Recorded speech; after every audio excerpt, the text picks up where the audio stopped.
હરે Krishna. કૃષ્ણસ cuisine ગુજરાતીમાં આપનું હાર્દિક સ્વાગત છે. દાળ અને શાક બંનેમાં આપણે અનેક પ્રકારના બનાવતા હોઈએ છીએ. ઘણી વખત એવું થાય છે કે આપણને એમ થાય કે દાળ અને શાક એકમાં જ બની જાય તેવું બનાવીએ. આજે આપણે 2 in 1 રેસીપી બનાવીશું, જે છે મગની દાળ અને દૂધીનું શાક અથવા તો દાળ પણ કહી શકાય. ચણાની દાળ અને દૂધી તો આપણે બનાવતા જ હોઈએ છીએ, પણ તમે આ રીત એક વખત જરૂરથી ટ્રાય કરજો. ખૂબ જ સરસ બને છે. તો ચાલો બનાવવાનું શરૂ કરીએ. સૌપ્રથમ આપણે લઈશું અડધો કપ જેટલી પીળી મગની દાળ. હવે તેમાં પાણી ઉમેરીએ અને સરસ રીતે ધોઈ લેવાની છે.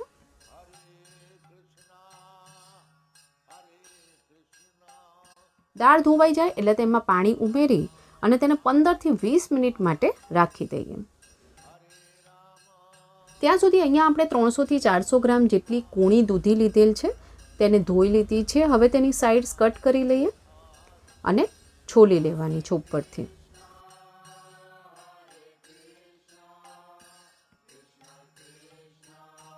હવે આપણે તેના મીડિયમ સાઇઝના પીસીસ કરી લઈએ. અને આ બધી જ પ્રસાદની રેસિપીઝ જો તમે હિન્દી અથવા ઇંગ્લિશમાં જોવા માંગતા હોય તો આપણી બંને ચેનલની લિંક ડિસ્ક્રિપ્શન બોક્સમાં આપી દીધેલ છે. બધા બિલકુલ તૈયાર છે. અહીંયા 15 મિનિટ થઈ ગઈ છે અને બધું પાણી નીકાળી દેવાનું છે અને દાળને આપણે કુકરમાં ટ્રાન્સફર કરી લઈએ. સમારેલી દૂધી ઉમેરી લઈએ. અડધી ચમચી જેટલું મીઠું, અડધી ચમચી જેટલી હળદર અને 2 કપ જેટલું પાણી ઉમેરીએ. બધું મિક્સ કરી લઈએ. હવે ઢાંકણ ઢાંકીને તેની મીડિયમ ફ્લેમ પર 2 વિસલ વગાડવાની છે. અડધા કલાક બાદ કુકર ઠંડુ થઈ ગયું છે. હવે ચેક કરી લઈએ. દાળ અને દૂધી બંને સરસ રીતે બફાઈ ગયું છે. તો ચાલો બનાવવાનું શરૂ કરીએ. એક કડાઈ લીધી છે, તેમાં 2 ટેબલસ્પૂન જેટલું ઘી ગરમ કરીએ. 1 ચમચી જેટલી રાઈ, 5 ચમચી જેટલી સૂકા મેથીના દાણા, 1 ચમચી જેટલું જીરું ઉમેરી તેને સાતળવા દઈએ.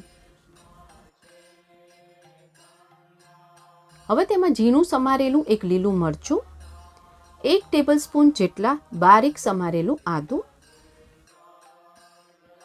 3 સૂકા લાલ મરચાં અને બધું ધીમા તાપે સાંતળી લઈએ.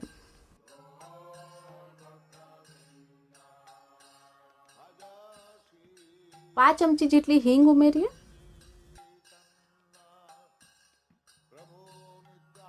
દાળ અને દૂધી બાફીને રાખ્યા હતા તે બધું જ તેમાં ઉમેરી લઈએ. એક વખત મિક્સ કરી લઈએ. આ રેસીપીમાં આપણે જે પણ વસ્તુઓનો ઉપયોગ કર્યો છે તેની યાદી ડિસ્ક્રિપ્શન બોક્સમાં આપી દીધેલ છે. સ્વાદ પ્રમાણે મીઠું ઉમેરીએ. અડધી ચમચી જેટલો ગરમ મસાલો, અડધો કપ જેટલું પાણી ઉમેરી મિક્સ કરી અને એને 5 થી 7 મિનિટ માટે ધીમા તાપે ઉકળવા દઈશું.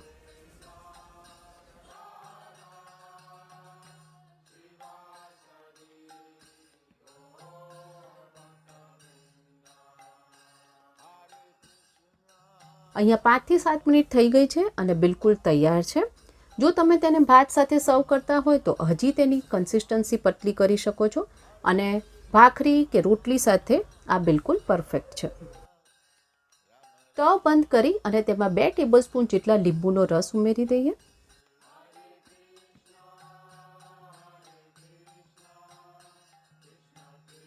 ઉપરથી થોડી ઝીણી સમારેલી કોથમીર.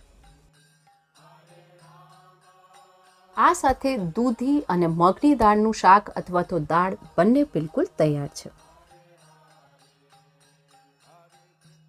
અહીંયા મેં રોટલી અને પુલાવ સાથે સર્વ કર્યું છે. તમે કોઈ પણ ભાખરી અથવા તો ભાત સાથે પણ સર્વ કરી શકો છો. તુલસી પત્ર પધરાવીને ઠાકોરજીનો ભોગ અર્પણ કરીએ.